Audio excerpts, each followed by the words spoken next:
জাতীয় বিপ্লব ও সংহতি দিবস উপলক্ষে বিএনপির যুগ্ম মহাসচিব ব্যারিস্টার মাহবুব উদ্দিন খোকনের নেতৃত্বে নোয়াখালীতে র্যালি ও আলোচনা সভা অনুষ্ঠিত হয়েছে। সকালে একটি র্যালি সোনাইমুড়ি কলেজ প্রাঙ্গণ থেকে শুরু হয়ে সোনাইমুড়ি বাজার প্রদক্ষিণ শেষে আবার বাইপাস চত্বরে এসে শেষ হয়।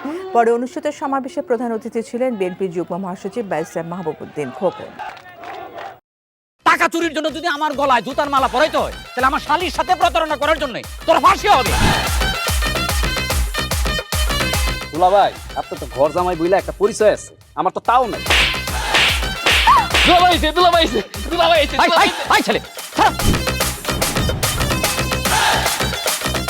রাজনৈতিক ফ্যামিলির মেয়ে হয়ে ওই কাজ করবে। যারে পাবো হারে পিটাবো, রক্তের নেশায় ধরছে, রক্তের নেশায়, কাঁচা রক্তের নেশায় ধরছে। তোমার এই পলিটিক্স আমার বাম পকেটে থাকে। তোদের বউরে ঝামেলা পাকাই। আমি তখন বিয়ে করিনি।